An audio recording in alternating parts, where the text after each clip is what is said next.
Today we're going to talk about one of the hardest decisions that I had to make in my life, namely leaving a six-figure job for the uncertainty of becoming a content creator. And in the last video we spoke about conviction, but we didn't speak about why I had this conviction and where did it come from and all the different little signs that I needed to connect to create this bigger picture. And there was no way around conviction pretty much at that point in time. And for that, we're gonna roll back time and talk about little gap. I promise I'm not gonna take too much time, right? But I think it's important to explain all the different signs that came together in my head to make me believe that this is the right career choice to make. And it started off in primary school actually, where I had my first exposure to being on stage at the very least, which was a little theater play at school, right? Then a couple of years later, when I was 19, basically coming to the end of my school period, I went to a casting for a TV show to become a TV host for a TV show called Giga Games. Some of you might remember, at least in Germany. It was on NBC and it was kind of like a 2-3 hour afternoon show where we would walk through tech eventually. And I went there and the people that casted me, they were like, "You're a good Gab, but you're 19, you're way too young, this is a rough business, come back later." So I did that. I started an apprenticeship as media designer, where I learned all the different things of cutting videos, using Photoshop, to even programming, and eventually that led me to my programming career. And then after the apprenticeship, so the apprenticeship is kind of like this concept of you go to school, but you work a lot, and after 3 years you get a certificate, a valid certificate with which you can then start your career. And when I finished the apprenticeship, I went again to Giga Games for a casting because okay, I've at least a degree now, let's try again. Then I got invited to work for them for a week. They said "Yeah, you're still very good, come along, we want to see how the dynamics are, teamwork, etc. But one thing you should be aware of is you need to do another apprenticeship because, again, this is a rough job, and being a TV host, there's no degree for that, so you need to become a journalist. And that meant also that less pay at that point in time. And I just finished an apprenticeship, and so I decided against the hosting job and gig and for the software engineering career. And that's where my software engineering kicked off. And throughout my career, those, what was it now, 17 years overall after the apprenticeship, basically no big signs. There were times where I actually started to become a content creator. There was a time in Freeletics where I started to create content for them and put that out on YouTube and on Instagram. It's not there anymore, don't worry, you won't find it. But that was my first exposure to that, and I would do that on the side at the very least.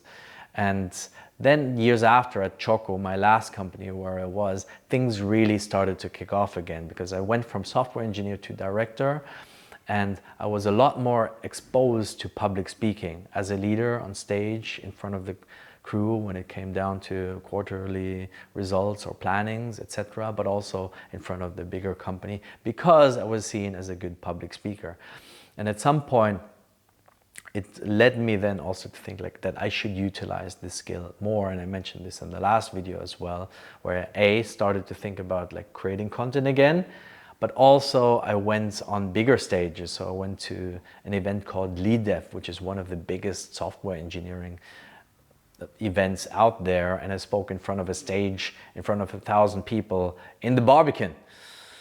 Funny enough, I talked about riding the roller coaster of emotions, and nowadays I'm still riding the roller coaster of emotions. So yeah, and those were all the different little signs that led up to me thinking that yeah, maybe I'm onto something, and it's constantly following me throughout my life. And it reminds me kind of a book that I've read and I very much can recommend it, and I very much like it. It's The Midnight Library from Matt Haig, and it's very much in a nutshell about a woman who has the opportunity to see her life where paths diverged, right? So imagine you had to make a very important decision, like going to university, right? Or not. And you can see your life, how it went, going to university and not. And in a way, this kind of camera path or media path was something that followed me throughout, and I was always like kind of curious about it. And I'm also curious to know, did you encounter these kind of feelings? Is there something where, I don't know, maybe you regret doing something else, you know, or not doing something eventually? Is there a different path out there for you as well? Let me know in the comments down below. I'm very curious to hear about that. But eventually, all of these signs come together then to give me the feeling that, okay, enough is enough. I think it's time now to explore this opportunity. Otherwise, it will continue to follow me throughout my life. And that is then what led to this strong conviction that I had and that I talked about in the last video, right? Seeing the signs, and then using those signs to connect the dots and forge a path for yourself, right? And I talked about the decision-making process of leaving the company. I didn't talk about how the actual process looked like and what I did after that, right? So when I had this conviction and I wanted to explore, am I onto something? The first thing that I did was utilize a concept called Ikigai.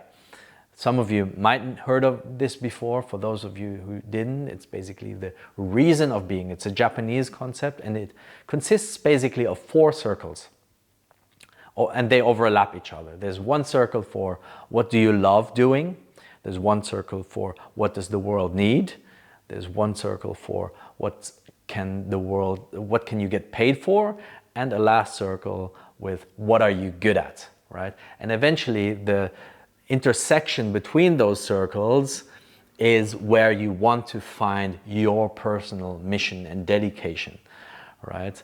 And you want to make sure that like it is there in the middle, because like if it's an imbalance, then you're not going to be happy as well, right? Like I don't know, let's take for example, you're very passionate about nature or plants, right? And then you say like, okay, let's become a gardener or a farmer and whatsoever. Okay, maybe you cannot get paid well that much for that particular space. So maybe there's a different area, right? But yeah, you get the idea, right? So like that's the first thing that I did. And for me, in terms of like content creation, it was like the human connection. I was very good at public speaking, and I could already edit videos myself from my apprenticeship that I mentioned. And you can get very well paid for content creation in general. So that was the path overall. The second thing that I did for the decision-making process was to lay out the pros and cons, right, of staying or leaving. And I pretty much brain dumped everything that came to my mind on little sticky notes, and I used Miro for that. It's like a collaboration tool. So I put all the sticky notes on for pros and cons for staying, and then I put a list for leaving, right? And then at the very end, I also created some notes with priorities for myself. And it was very apparent after that what I needed to do and what the decision was, because on the leaving part, there were on both cons and pros pretty much double the notes than there were in the stay. And my priorities were, I want to create freedom for myself. I want to create a business for myself, right? So I was like, okay, pretty much this is what I need to do, right? So in the end, that's how we got to the decision. That's why I had the conviction. And takeaway of this video is like, follow the signs, see where it leads to, do your homework to see what potential paths are there for you, and decide if you want to take that risk and what other factors come into play when you take that risk. But eventually again, you're just going to grow outside of your comfort zone. And I think no matter in what situation you are, in some form or whatever, you need to go outside of your comfort zone, right? Like many people probably have also regrets, or many people are living a very stable and secure life where they kind of are living day by day for their kids, and maybe wishing they would do something differently as well, right? I think it's never too late, right? Many people start and explore things way late in their career, right? Like Van Gogh, the artist, like he became an artist only very late in his career as well. So I think there's always the chance to explore your conviction and find the signs of your path to determine your own future in the end. So that's it for this episode. We'll talk more about the actual content creation and on-chain journal a bit more next week, and I promise. But if you like this video and this provided you with some sort of value, please make sure to give us a like. Me a like. I'm still used to the us from On-Chain Journal. Give me a like, subscribe to this channel, and hit that notification bell. And again, I'm starting to create a community, so I'll add a link into the description down below where you can add your email address. And when we find enough people, then we can start a community, and happy to let you know at that point as well. And don't forget, every step, every day, a new journey. So keep climbing and keep creating. Thank you very much. I'll see you next time.